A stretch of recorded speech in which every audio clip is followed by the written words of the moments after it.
Hey, shalom and blessings. Elder Mitchell back with another video. I want to come on real quick, just kind of speak about the state of Israel real quick. And what's prompting this is a video that I saw a man by the name of Mike Fuller. I think I only listened to it once. I only saw it once. It was real quick, real short. And he used to be a part of ministry. What happened to him, I don't know. I personally don't really know why he stopped coming. I don't know why he is no longer with us. I'm unsure. Nor am I really concerned. It is what it is. But I'm focused on some of the things that he said and how no one's going to tell him this, no one's going to tell him that. And this is just a prime example why Israel will never be, or it will never truly come together. I mean, this is why the Story of Truth Ministry is very unique, in my opinion. And I say that because if you're going to walk about and continue to have a mindset like this man has his mindset, that no one's going to tell him what to do, who to talk to, who to text, who to be friends with. And on Thursday or Sunday evening, Elder Rufus had a blog talk, and he went about and pretty much he was coming straight from the book, the Bible, of marking individuals, how the book tells us to, all right, which be contrary to the way, to our customs and the direction in which we're going. And if you will not allow yourself to be under governors and tutors and teachers and things of that nature, we'll never be one ever again. Israel will never actually come together ever again. Why is that? Because everybody is a king, everybody is a chief, everybody is a master, everybody's a teacher, everyone is a so-called elder or a pastor, a preacher, whoever the case may be, and no one can be content just being a brother. And one thing that I've seen is no one can submit one towards another. And this is why, you know, many people out there that claim to be Hebrew Israelites will continue to stay in cities, will continue to stay in their one bedroom, 3-bedroom apartment.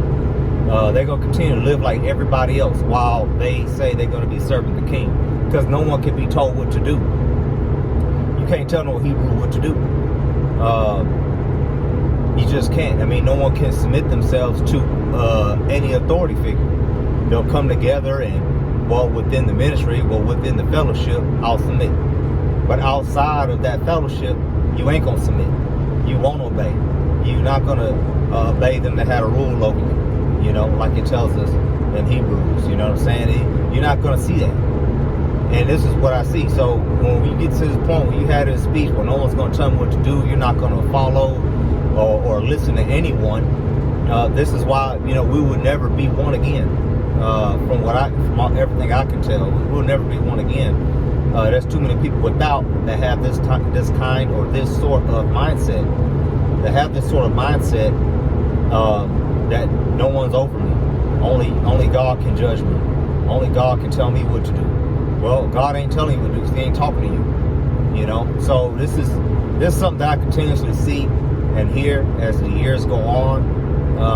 And once and I'm gonna tell you like this: I made a conscious decision years ago that I'm going to fall up under somebody. For years and years, as I was coming to this truth and reading this book for myself and trying to live a life of simplicity, you know, there's many people that I could have chosen to fall up under, but I made a decision to fall up under this ministry headed up by Pastor Charles Dow. And some people don't, you know, they disagree and they despise it. They don't like it. You know, people call us cult and things of that nature. You know, go ahead, have fun, do what you're going to do. But I choose, and, you know, I'm going to strive to be one. I'm going to strive to have the mind of the leadership is what I'm going to try to have the mind. I'm going to attempt to, and I'm striving to. And I'm striving to be of one mind. I'm striving to be of one heart, one body, one soul, one spirit. See, I'm a strive to do that. That you got others out there, they're not even going to strive to do it. This United States of America has afforded us to have an individualistic mindset. Where we do what we want to do, when we want to do it, and how we're going to do it. And that is not trouble whatsoever at all. but yet we're going to be Hebrew Israelites. You know, but we have to be able to look out there and say, you know what, I'm going to submit myself to this right here. This is what I'm going to do. This is how I'm going to walk. This is how I'm going to function. And right now you have quite a few communities and homesteads that have made that same decision. And we're making a conscious decision and effort to repair the breach. All right? To where y'all's laws, statutes, and commandments can be actually performed on these pieces of lands where we are scattered on these communities. And I'm going to listen, do everything that I can do within my power to obey, to listen. And I said this in a previous recent preaching, you know, I'm going to do my best to always go to the shepherd and say, hey, I want to know your mind on this. Hey, I'd like to obtain some wisdom in this area, because I want to speak the same thing. I don't want to put different stuff out there. May I say something maybe he hasn't said before? Yeah, but I always check and say, hey, well, you know, I want to be on the same page, you know, and I'm very open to receiving rebuke, correction, admonishment, whatever the case may be, so that way we continue to stay of one spirit. So, but to speak like this man is speaking now, Mike Fullen, you know, no one's going to tell you, you know, Satan is speak the same way. Do as thou wilt. They speak the same way. That's Satan, man. That's the Hashatan. He wants us divided, man. We can't even have civil discussions nowadays. People don't even want to iron things out. People don't even want to take care of their offenses anymore. But when you get to talking this way, man, ain't too many people going to be able to reach you whatsoever at all. I don't know how many times I've came to someone in leadership just to try to iron some things out or get something right. Even if it's not anything to do with me, I try to, it may be something between two other brothers or sisters or something like that. I do my best to try to help brothers out when I see they going the wrong way, or sisters out when they just walking. Their walk is just totally out of order. So anyway, we need to make a conscious decision effort to continue to stay on this one heart, one mind, one body, one spirit. The only way you're going to do that is, why not allow the so-called leader that you are under, give them an opportunity to be a brother. Go to your brother. Whatever happened to that? You know, I mean, they need the Messiah just as much as you do. Give them that opportunity. Why not go to them and them alone? At least start out that way, right?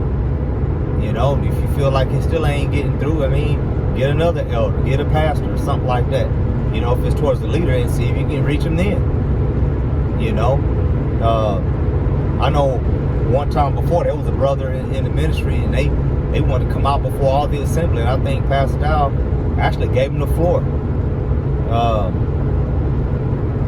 before the whole assembly after a Sabbath service one time.